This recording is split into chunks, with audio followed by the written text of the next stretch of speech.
Sí, Hola, buenas tardes. Mi nombre es Claudia García, soy parte del staff docente de CEFORDAT, institución radicada en la ciudad de Mar del Plata, de la República Argentina, y en estos seminarios iberoamericanos, vinculados a voces y experiencias sobre salud y educación, llamamos expertos vinculados a estos ejes temáticos, y en esta oportunidad tenemos el honor institucional y personal de presentar a Alejandra Margarita Romo López. Voy a leer un currículum abreviado. Ella es socióloga de la UNAM, con posgrados en Planeación y Gestión Educativa por las universidades de Ginebra de Quebec y Autónoma del Estado de México. Ocupó diversos cargos directivos en ANUIS desde 1994 a 2019, siendo el último directora de Investigación e Innovación Educativa. Actualmente se desempeña como académica y consultora independiente. Durante 26 años desarrolló diversas investigaciones y coordinó grupos de trabajo sobre atención al estudiante, tutoría, personal docente, evaluación e investigación en educación superior en México. Coordinó proyectos orientados al desarrollo e innovación de la educación media, superior y superior. Ha impartido numerosas conferencias y cursos en México y en el extranjero sobre temas relevantes en educación superior y media superior, como planeación, evaluación, atención a estudiantes y otros. Ha sido autora y coautora en más de una docena de libros y de varios artículos, a los que me permito decir que están muchos de ellos online en la página de la NIS. Algunas distinciones recibidas: becaria de la Confederación Helvética para realizar estudios de posgrado en la Universidad de Ginebra, fundadora del programa de apoyo a universidades con estudiantes indígenas México 2001, miembro asociado del Consejo Mexicano de Investigación Educativa, jurado en categoría ensayo del premio Leamos la Ciencia para Todos, Fondo de Cultura Económica, dictaminadora en diversas publicaciones nacionales y extranjeras, coordinadora de las ediciones del premio ANUIS de 2014 a 2019. Además de decir que es una generosa amiga, y bueno, ¿qué más decir? Bienvenida a este seminario, Alejandra, y estamos atentos a tus decisiones. mil gracias, Claudia. Te abrazo desde acá de México con muchísimo afecto y soy yo quien agradece la generosidad de la invitación, siempre amable eh, eh, eh, siempre atenta a tus amables convocatorias y claro que con todo el deseo de participar. Perdón un poco, eh, mi voz está fallando justamente el día de hoy, pero creo que eso no nos va a impedir tener una presentación que a todas luces es pertinente por la temática, por la situación que todos hemos vivido a nivel mundial. Y bueno, una vez agradeciendo a Claudia la generosidad de participar en estos seminarios iberoamericanos, voces y experiencias sobre salud, evidentemente pues son temas siempre vinculados a la salud. Y yo les quiero presentar en esta ocasión una experiencia orientada a lograr una mejor calidad de vida en la educación superior, con base en el cambio.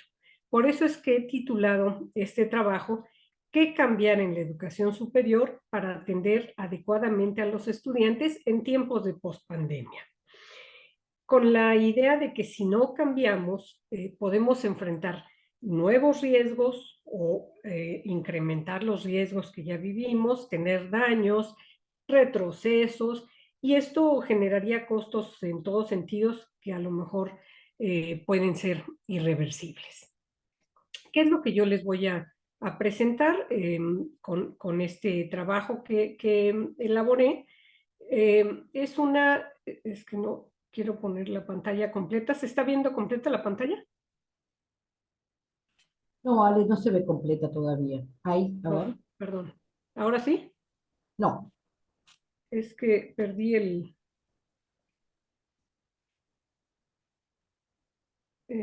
no, no puedo, igual se disfruta el Power, ¿eh? No te preocupes.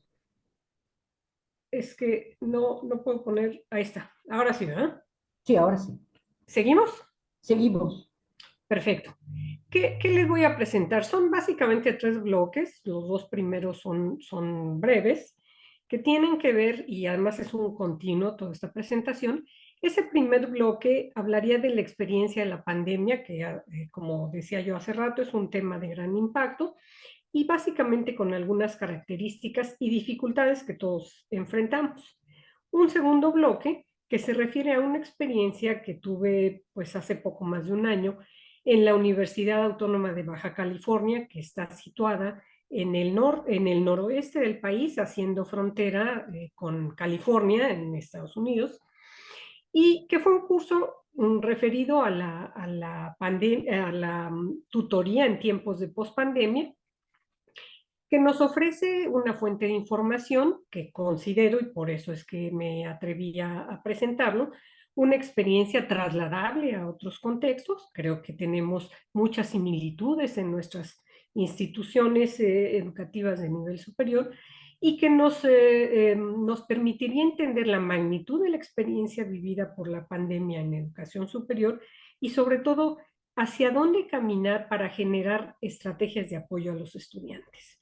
Ahora, la parte del cómo es la que quiero plantearles a ustedes en un tercer bloque, que estaría sustentado en una estrategia de mejora del proceso educativo, que es una adaptación que me permitía hacer de una propuesta de Amador Guarro, es un autor español que hace algún tiempo nos dio un curso aquí en México, y que bajo esta estrategia estaríamos intentando evitar que se generen acciones aisladas.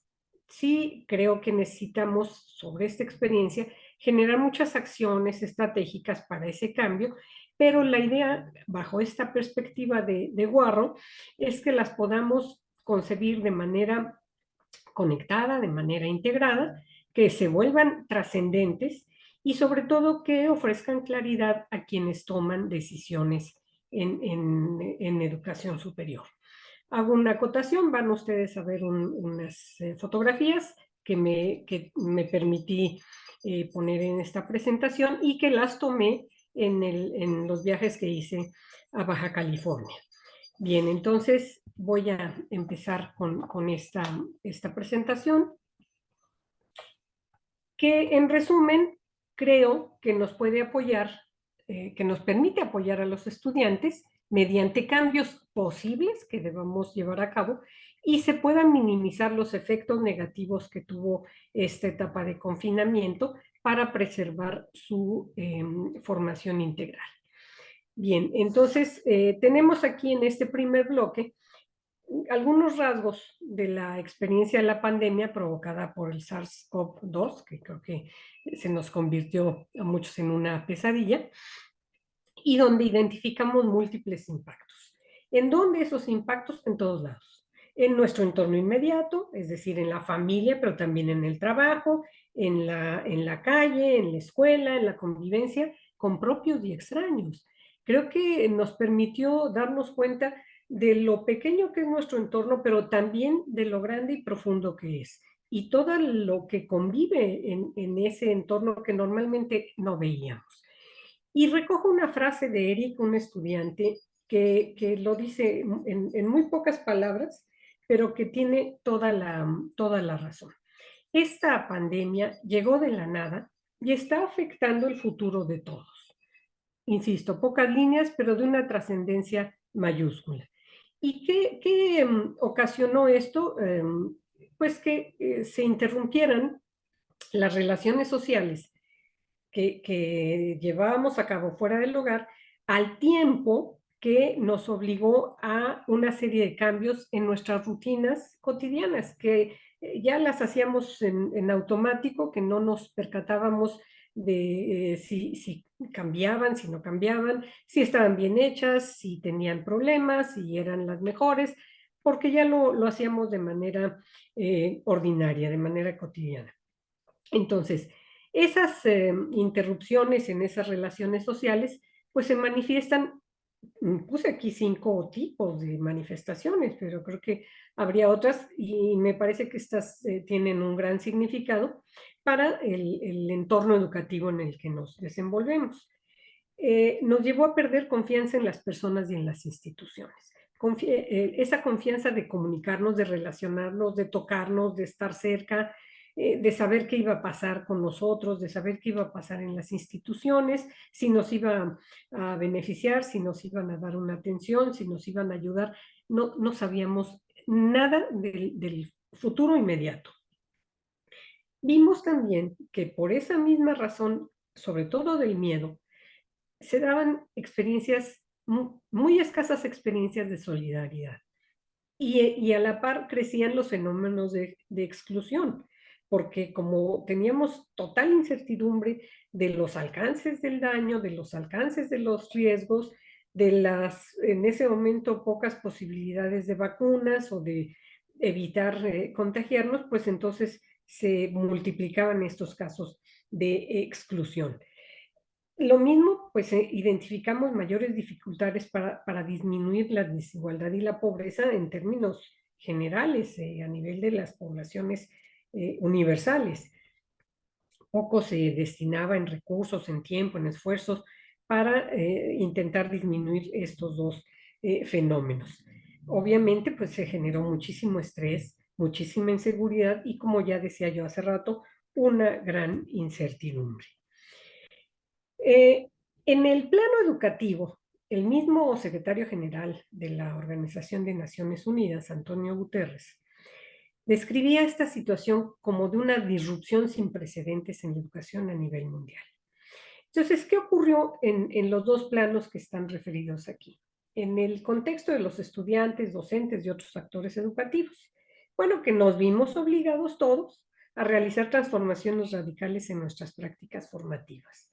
Si es que eran en línea, si es que eran a distancia, si es que no las seguíamos, porque también hubo quienes se retrajeron, quienes pensaron que no era una dinámica en la que pudieran participar, con las consecuencias dolorosas del abandono, por ejemplo. Otra manifestación muy lamentable es que todo mundo, quien estaba en el sector educativo, en otros sectores, quienes fungían como estudiantes o docentes o qué sé yo, todos tuvimos que enfrentar dolorosas pérdidas de familiares o de seres queridos. Y eso, el impacto fue bestial en ese sentido. Generó una serie de reacciones a veces incontrolables que tuvieron una influencia determinante en la permanencia en la educación y otro tipo de consecuencias. Como decía antes, se experimentó una acentuación de las desigualdades y aquí sí en el acceso a los diferentes servicios educativos. No todo el mundo tenía una computadora, no todo el mundo tenía acceso a Internet y esto pues incrementó las desigualdades que ya existían de contar o de poder contar con atención educativa. En el plano de las instituciones, las universidades, por ejemplo, pues se dieron a la tarea de hacer una revisión de cuáles eran los recursos que podían poner en práctica para desarrollar diversas estrategias que apoyaran a sus estudiantes en este tiempo de contingencia y sobre todo de confinamiento en modalidades diversas, que tienen que ver con la tecnología, que tienen que ver con los tiempos, que tienen que ver con los recursos disponibles, que tienen que ver con la escasa capacitación, porque esto fue de inmediato, tuvo que echarse a andar una estrategia docente para la que no estaban preparados, después lo volveremos a mencionar, y que todo esto pudiera contribuir a reducir los impactos negativos de ese largo y grave confinamiento y problemas asociados en su proceso formativo. Algunos de los problemas muy graves fueron los de salud. Curiosamente, hace unos días leía yo en un texto publicado por un autor argentino que México y Argentina fueron, creo que, de los países que tuvieron confinamientos más largos en términos educativos y que eso tuvo graves consecuencias, por supuesto. Agregamos otras dificultades. Estas son de carácter práctico y técnico. Como ya creo que mencioné antes, la falta de equipo, la falta de o las dificultades de acceso a Internet, pero también las deficiencias en el uso de la tecnología como herramienta de apoyo escolar. No todos los estudiantes, no todos los docentes, no todos los investigadores son afectos a usar la tecnología como una herramienta de apoyo escolar. Entonces, eso interpuso todavía mayores problemas en la posibilidad de tener una uniformidad en el sistema educativo para poder evitar perder tanto tiempo y tener tantas bajas. Agregamos también otra dificultad muy vivida en México, sobre todo en ciertos estratos sociales, que tenía que ver con las actividades desarrolladas en casa. En muchos casos, familias con varios hijos, con varios hermanos, en diferentes niveles educativos, pues tenían que compartir espacios, tiempos, instrumentos, sobre todo las computadoras, pero también tenían que compartir tareas domésticas y cuidados de familiares enfermos o para que los familiares de mayor edad no enfermaran. Las instituciones y los estudiantes fuimos sorprendidos, y los docentes, sin los recursos mínimos para garantizar esa continuidad de los estudios, enfrentando un menor número de problemas, donde está incluido el riesgo de abandono o el rezago que a la larga cuesta mucho trabajo remontar. Pero quiero también mencionar, y esto directamente relacionado con el contexto de salud de esta presentación, las afectaciones anímicas. Porque para los jóvenes, la convivencia con sus pares en esa edad es esencial, en la edad del adolescente o adulto joven, digamos. Son esenciales las relaciones con sus pares.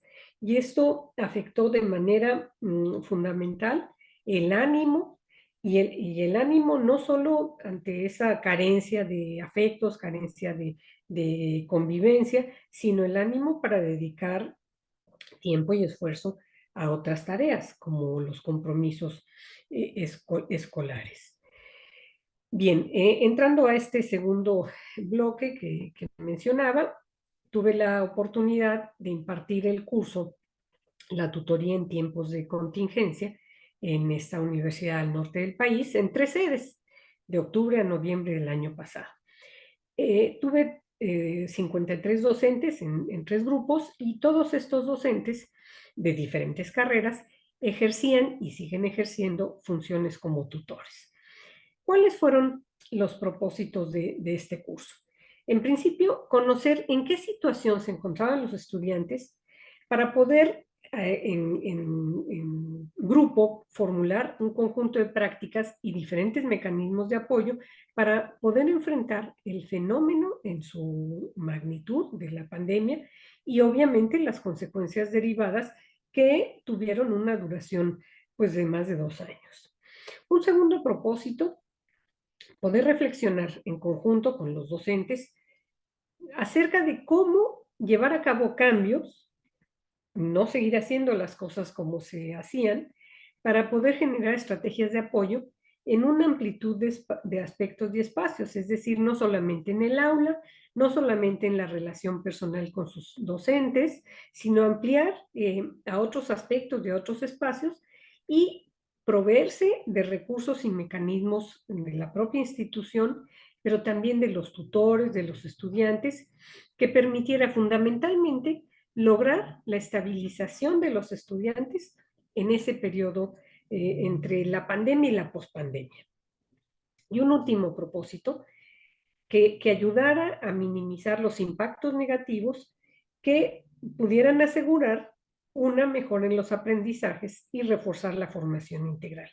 Y quiero subrayar esto porque, a final de cuentas, todos los esfuerzos que se hagan con los estudiantes, con el auxilio de los recursos institucionales de diverso tipo, todo confluye en una meta en la que creo que todos estamos de acuerdo.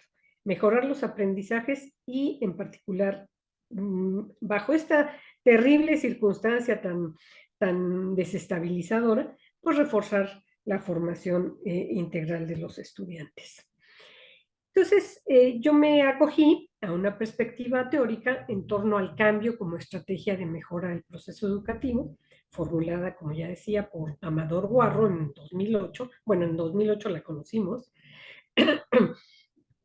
con una advertencia, y recojo esta frase de un autor que ustedes seguramente conocen, en que nos señala que en pospandemia podríamos caer erróneamente y a lo mejor de manera involuntaria en promover una especie, lo que él llama una especie de restauración de los sistemas escolares tal como existían antes de esta emergencia, en donde no hiciéramos el mínimo esfuerzo por impulsar ningún proceso de cambio, dada la experiencia vivida, en favor de la mejora de los aprendizajes.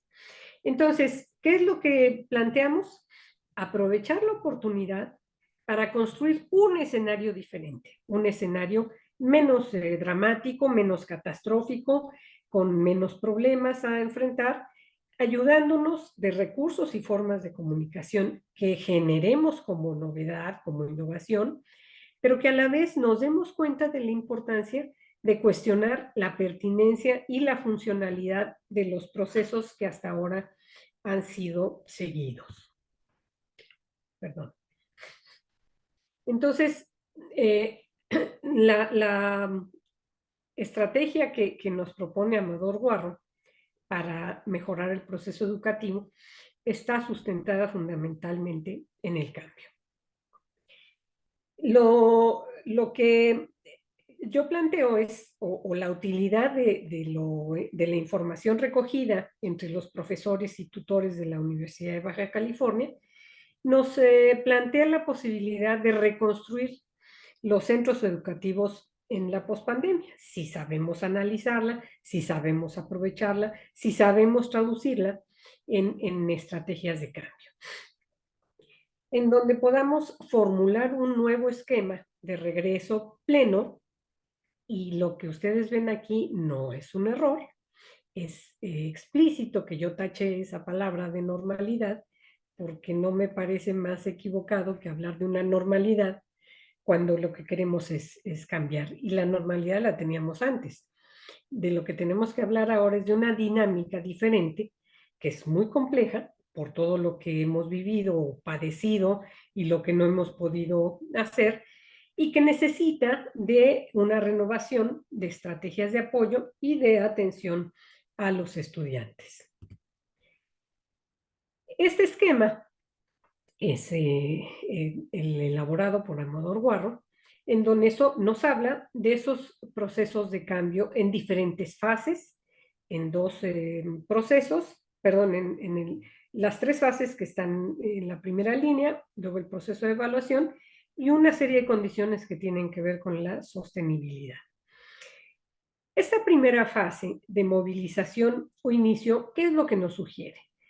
Empezar este proceso de mejora generando las condiciones de cambio a partir de un diagnóstico, a partir de un reconocimiento de problemas, reconocimiento, revisión, que los estudiantes manifiestan, que también manifiestan los docentes, para poder ir encaminando algunas soluciones. Es decir, valoremos las necesidades, las capacidades, los recursos.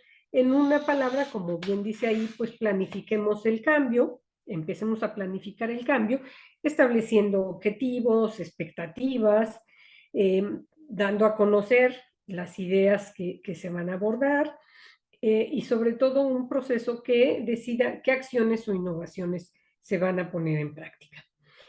La siguiente fase, la de implementación, supone acciones de innovación hacia el cambio y su seguimiento.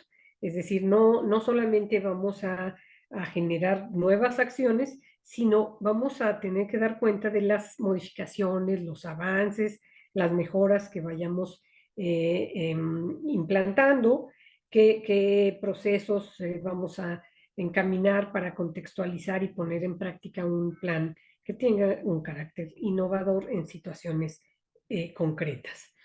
La tercera fase de institucionalización, esa tiene una duración indefinida. a partir de la experiencia de valorar y de saber qué es lo que vamos a poner en práctica. Pero esta institucionalización pues tiene una gran influencia, porque nos va a permitir saber si las innovaciones que se van incorporando a la cultura de la entidad educativa pueden verse, empezarse a ver como algo habitual, algo que empiece a quedarse porque conviene, porque es adecuado, porque significa una mejora importante, una mejora que a todos nos provoca una amplia satisfacción. En la experiencia con la Universidad de Baja California quedó ahí en esas tres fases. La de evaluación ya no se siguió porque no alcanzó para más tiempo, pero ¿qué implica esa fase, ese proceso de evaluación? Pues la rendición de cuentas y la posibilidad de garantizar una mejora permanente del proceso que se va siguiendo. Y las condiciones de sostenibilidad, lo que nos deben reportar es podernos dar cuenta que hay mejoras evidentes, que hay mejoras que perduran a lo largo del tiempo, que conviene mantener, que no sean meros cambios que solamente generen alteraciones, sino que perduren a lo largo del tiempo, que no impacten negativamente el medio ambiente y que promuevan la diversidad y la capacidad ecológica. Bien, entonces, ¿de dónde para esta primera fase de planificación del cambio? Pues los 53 docentes que participaron en ese curso identificaron problemáticas de diverso tipo y nivel que padecieron los estudiantes, insisto, también algunos docentes las padecieron, en un escenario que nadie esperaba, que nadie tenía, bueno, ni en la presente ni en la peor pesadilla. Fueron un conjunto muy vasto de problemas, pero yo incluí los más relevantes por frecuencia de aparición y están ordenados en 4 rubros. Los 4 rubros son los problemas académicos, los de salud física y mental, los de carácter económico y personales, familiares y sociales. ¿Y cuáles son esos principales problemas? Por ejemplo, en el caso de los académicos. Las deficiencias en el desarrollo de habilidades cognitivas y de aprendizaje autónomo. Si estas ya existían, con la pandemia y con el confinamiento se profundizaron. Como ya decíamos o hacíamos ver, pues las dificultades para el aprendizaje en línea, que no a todo el mundo le acomodaban, no todo el mundo estaba dispuesto a hacer esfuerzo por lograrlo, y que además se asociaban a un sistema remoto para el que básicamente los docentes no estaban preparados. Las resistencias al trabajo en equipo, si ya eran normales, si ya eran naturales, pues se agudizaron también. Y obviamente se dieron casos de estrés académico, es decir, de miedo a perder el curso, el ciclo, básicamente por una deficiente infraestructura que permitiera a los estudiantes unirse a las clases virtuales. Los 4 problemas más significativos, más frecuentemente mencionados en el rubro de salud física y mental fueron el estrés, y creo que es absolutamente lógico, que fue aumentando durante la pandemia y que además en muchos casos se transformó en una psicosis generalizada por miedo al contagio. Si teníamos miedo al contagio en nuestro propio ámbito familiar, pues aún más si nos reuníamos fuera de ese espacio confinado. Obviamente el aislamiento a todos creo que nos perjudicó notablemente y que se iba traduciendo, se iba derivando en una falta de motivación y en una reducción de la actividad física. Para quienes tienen el hábito de llevar a cabo actividades físicas, pues esto fue fatal, fue una condena insoportable. Quienes no tenían ese hábito, pues también resintieron esta falta de actividad física. Y obviamente, pues las restricciones en la convivencia social. Todos sabemos de casos de intentos de suicidio, a lo mejor no en la persona de los estudiantes, pero sí de algún familiar que tuvo una afectación importante y que demostró la fragilidad en la salud mental de muchos estudiantes. y obviamente las afectaciones por la pérdida de familiares o de conocidos cercanos.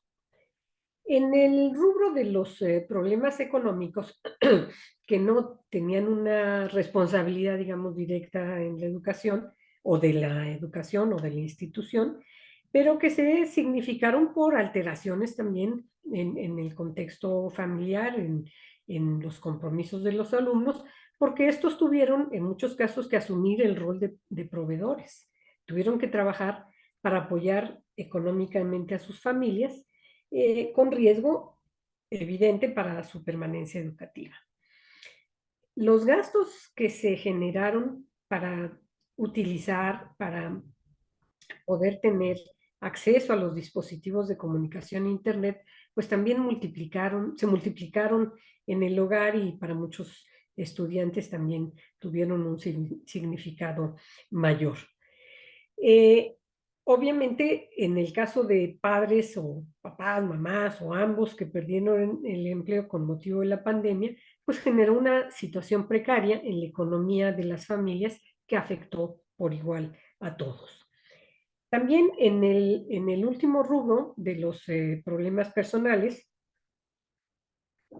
familiares y sociales, pues vimos las complicaciones que se dieron en las condiciones para el estudio en casa, para la convivencia familiar también. Conocimos de vulnerabilidades diversas y de casos muy lamentables, muy dolorosos de violencia intrafamiliar, en una amplia variedad de tipos de violencias muy lamentables, insisto. La interrupción de la interacción social, que es tan necesaria en los jóvenes para establecer lazos con sus iguales, con sus pares. Pero también se suman a esto las complicaciones para los estudiantes que tuvieron que suspender sus compromisos escolares o sus compromisos con el cuidado de algún familiar o de trabajo, afectando básicamente su desempeño escolar. Y uno también muy relevante, muy triste de reconocer, que tiene que ver con las desigualdades en el trabajo doméstico. Todos tuvimos que atender el trabajo doméstico en muy grande o muy pequeña medida, pero todos lo tuvimos que atender, pero se enfatizó o se enfatiza y se reconocen problemas particularmente para las estudiantes mujeres y para las que son también madres de uno o varios hijos, pero también que cuidaron en quienes recayó la responsabilidad del cuidado de otros familiares. Bueno, regresé a la gráfica para poder pasar a la siguiente fase, la de implementación, en donde identificamos la organización de acciones de innovación, que juega un papel fundamental, en virtud del imperativo de cambio que perseguimos, ya sea en modalidades presenciales o en escenarios híbridos de formación. Y entonces, ante problemáticas del primer rubro de índole académica, pues las instituciones tendrían que intensificar los apoyos que permitan capacitar en el manejo de tecnologías para la enseñanza y el aprendizaje. Y creo que vale la pena subrayar que estas habilidades de manejo de tecnologías pues no fueron propias solamente de la pandemia y de la etapa del confinamiento. Creo que todos debemos reconocer que llegaron para quedarse y para modificarse, para perfeccionarse y ojalá para poder incluir a todo el mundo en su acceso, en su utilización y en su mejor aprovechamiento. ¿Qué es lo que aspiramos a tener en esta fase de implementación? Tutores competentes en el manejo de tecnologías. Obviamente profesores, pero si nuestro vínculo o nuestro medio para vincularnos con los docentes o con la institución son los tutores, bueno, pues esperaríamos tener tutores competentes en el manejo de las tecnologías. Estos mismos personajes, convertidos en personas más sensibles, empáticas y solidarias, que posibiliten fortalecer el acompañamiento. No podemos negar que como personas, los tutores, los docentes, los estudiantes, pues tuvimos reacciones, momentos, disfunciones, si lo podemos mencionar así, en nuestro rol social bajo este gran evento de confinamiento y de pandemia. Pero aspiraríamos a que justamente por esa terrible experiencia podamos encontrar personas que sean más sensibles, empáticas y solidarias. También estaría en las instituciones la capacidad de crear mecanismos que flexibilicen las exigencias hacia los estudiantes y que los apoyen en asuntos escolares que tienen que ver con movimientos, con incidencias, digamos, dentro de lo normal, como las bajas temporales, las reinscripciones por situaciones que puedan demostrar que son extraordinarias y que se asocien a una mejora permanente en programas y servicios de atención a estudiantes, incorporando plenamente la modalidad híbrida. ¿Y como qué tipo de apoyos a los estudiantes podríamos pensar? Bueno, pues cursos extracurriculares, la habilitación de tutores pares, de asesorías que puedan auxiliarlos en momentos necesarios. Aspiraríamos también a tener diversas formas de comunicación con los estudiantes en dos planos, digamos. En el virtual, hacia quienes trabajan o son estudiantes foráneos que no se pueden desplazar periódicamente o frecuentemente a su a su centro escolar, y presencial con alumnos que se acomoden a esta modalidad. Igualmente, en este rubro de problemáticas académicas, pues participar de la elaboración de materiales audiovisuales que se adapten a la modalidad híbrida, como guías de procesos, guías de trámites estudiantiles, y volvemos también a los temas de asesoría, de tutoría, asesoría en la reinscripción, en evaluaciones, la existencia de becas, servicio social, etcétera.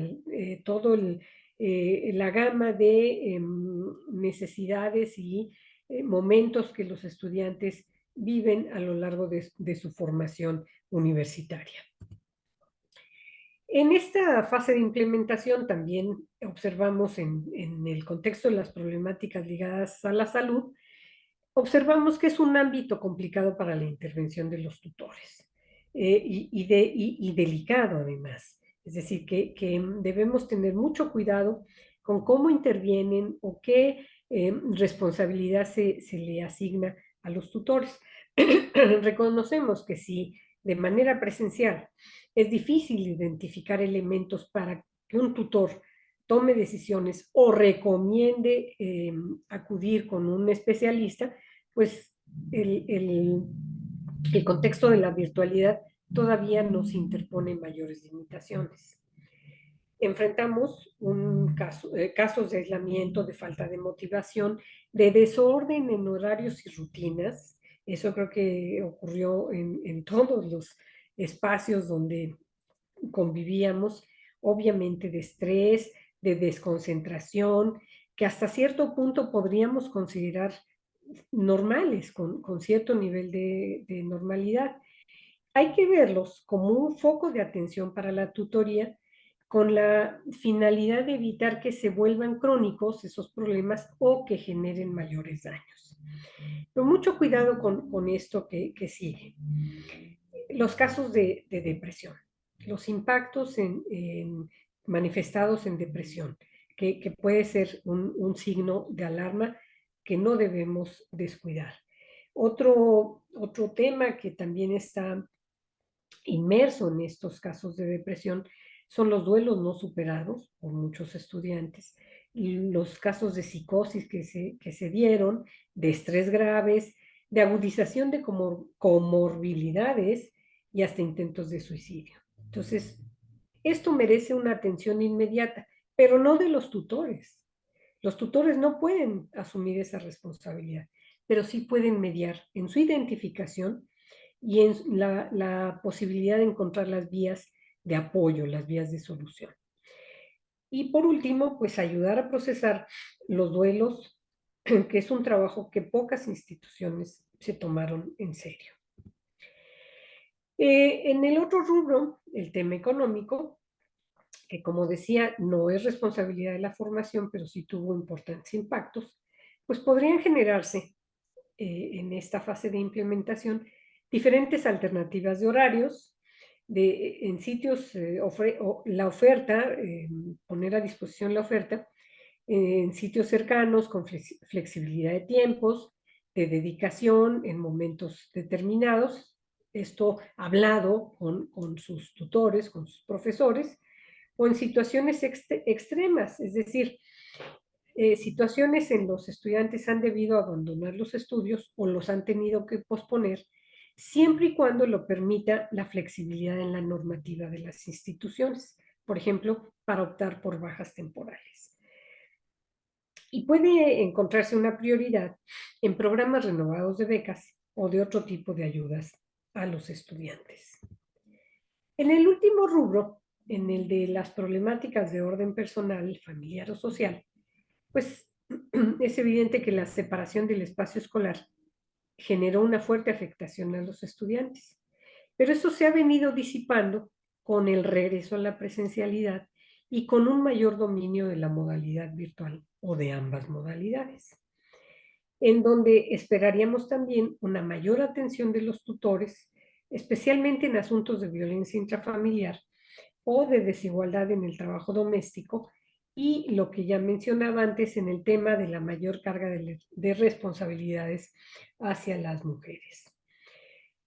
Requerimos también, pensando en esta fase de implementación, que se trabaje institucionalmente en una mayor disponibilidad y mejora de la infraestructura que facilite la participación de los estudiantes en diferentes actividades correspondientes con su formación, pero con mucha atención a que gocen de una mayor calidad, de ampliar su cobertura, de garantizar la seguridad en esa infraestructura, la funcionalidad y la sostenibilidad.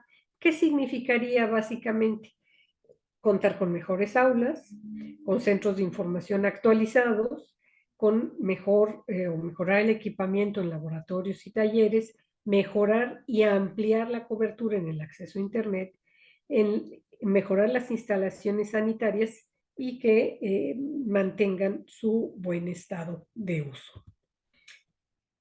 Pasemos a la última fase, la de institucionalización, en donde lo primero que hay que reconocer, y creo que esto es un aspecto que no ha sido suficientemente atendido, es que hay una gran diversidad de tipos de estudiantes.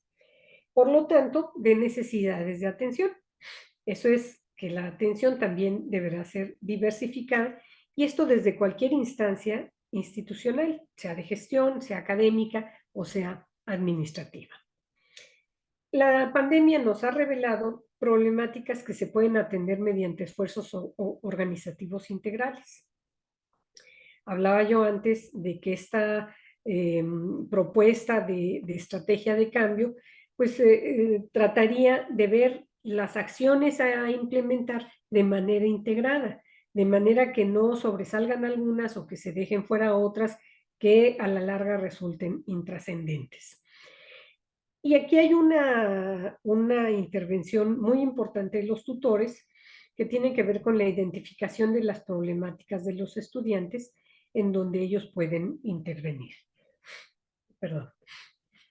En cada entidad institucional, puede ser de carácter académico, de espacios de apoyo a lo académico, de espacios de apoyo a la formación integral, hay que conocer la necesidad y establecer la comunicación con las entidades o con las instancias directamente involucradas para poder establecer las estrategias de solución. Y esto a la larga nos señalaría que debemos reconocer que no todo se concentra en los aspectos académicos, sino que existen otras áreas de la vida de las instituciones en las que ocurren importantes fenómenos. Esta fase de institucionalización de las innovaciones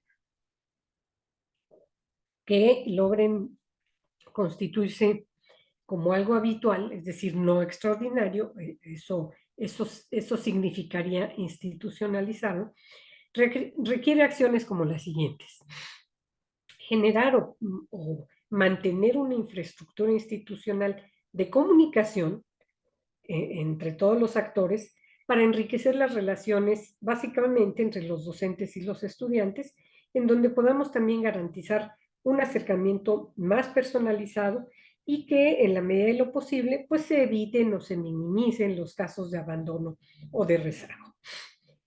Donde se pugne por lograr un conocimiento profundo, universal y claro de la normativa institucional para definir estrategias de trabajo, en donde no tengamos casos de alumnos que se vean en una situación pues grave, penosa, no deseada, y que nos digas que yo no sabía, que no conozco el reglamento. Eso no nos lo podemos permitir ya. Todo mundo debemos conocer las normas, debemos estar informados de qué podemos lograr, qué no debemos hacer, cuándo, cómo, dónde, con quién, etcétera. Tenemos que apelar a la promoción de un ambiente de mayor confianza y de mayor empatía. Vimos que la pandemia lo que generó fue justamente lo contrario: desconfianza y falta de empatía.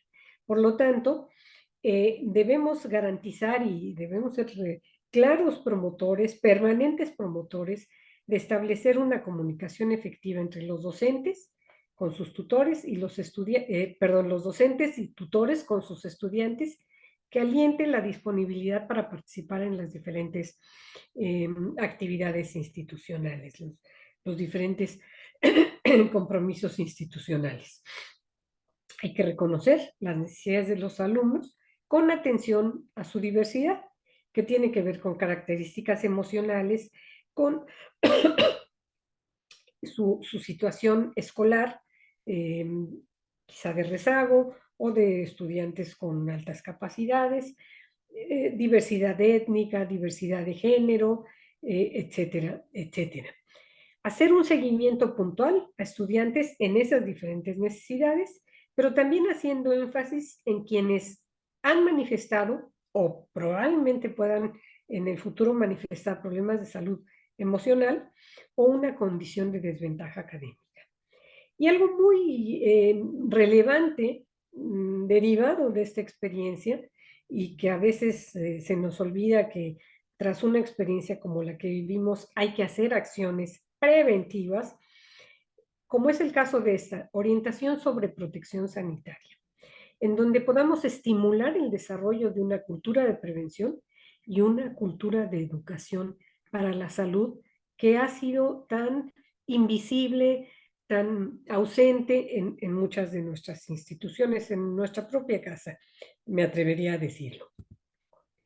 Bien, pues estamos llegando al final de esta presentación y creo que este conjunto de conclusiones nos puede advertir sobre otro tipo de acciones que podemos llevar a cabo como parte de la implementación y de la institucionalización, según el esquema de cambio que nos propone Guarro, en donde no olvidemos que todos los habitantes del planeta fuimos sorprendidos por la pandemia. ¿Qué significa eso? Que no teníamos la capacidad de reaccionar, la capacidad de entender y la posibilidad de pensar cuánto tiempo iba a durar esto y qué consecuencias nos iba a generar. Muchos pudimos entender que carecíamos de los recursos mínimos para hacer frente a este evento y así poder garantizar la continuidad de los procesos educativos. Mal que bien, con una mayor voluntad, se logró hacer, con mucha voluntad diría yo, hacer frente a esos procesos. No podemos desdeñar las notorias afectaciones anímicas que en algunos casos se siguen padeciendo, y algo que me parece muy, muy relevante. El acceso a la tecnología fue dificultoso, no fue tan exitoso, pero lo relevante está en que la sola tecnología no significaba tener pedagogía.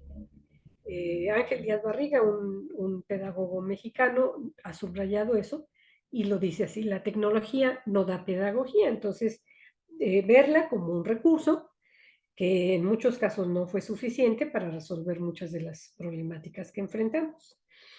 Otra conclusión es la importancia de recuperar el interés sobre los estudiantes.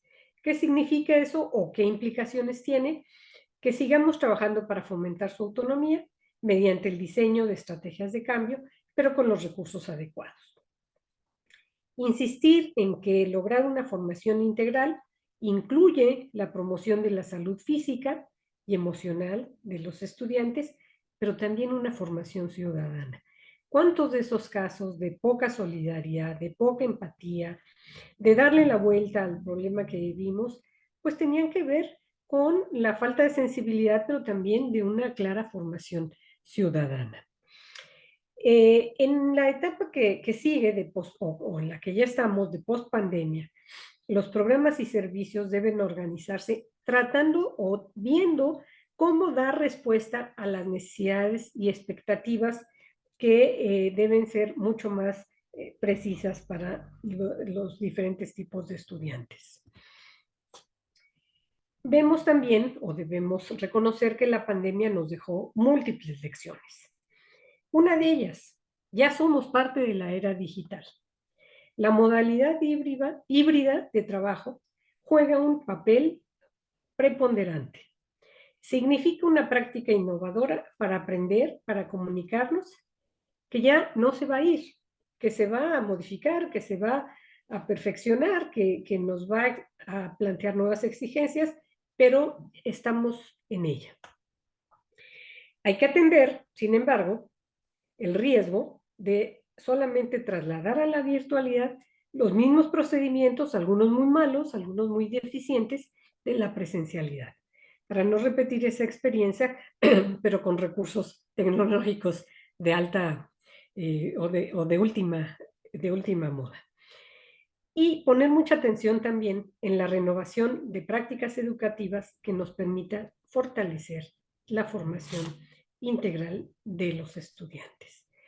Pues yo concluyo aquí esta presentación dejándoles las referencias que utilicé para la confección de este trabajo y finalmente poniéndome a disposición, aquí está mi correo, y dejándoles una fotografía de un platillo que para mí es una maravilla: los tacos Ensenada. Ensenada es un puerto en Baja California, y créanme que es una maravilla. Es una maravilla Ensenada y es una maravilla su comida. Ale, Agradezco de todo corazón su atención y me reitero a sus órdenes. Muchas gracias. gracias, Ale, por la riqueza de tu exposición, por hacernos repensar los efectos de pospandemia. Muchos íconos nos has dejado para pensar esto de que la tecnología no es pedagogía. Es importantísimo no repetir estrategias áuricas que fracasaron, también me parece un reto. Y mientras te escuchaba, pensaba tu pasión por la inclusión, que es lo que te caracteriza, ¿no? Esto de poner al estudiante en el centro, en el foco de los trabajos académicos, que es lo que intentamos también propiciar desde esta institución, ¿no? Y nos dejás pensando esto de los efectos pospandémicos que quedaron como efectos residuales a nivel psicológico, ¿no? Este Ujú. aislamiento, estas cuestiones emocionales. Así que vamos a disfrutar, volver a escucharte, lo vamos a subir a YouTube y será un gusto compartirlo con nuestra gente querida. Muchísimas gracias y hasta Gracias a ti. Gracias a ti, querida Claudia, y gracias.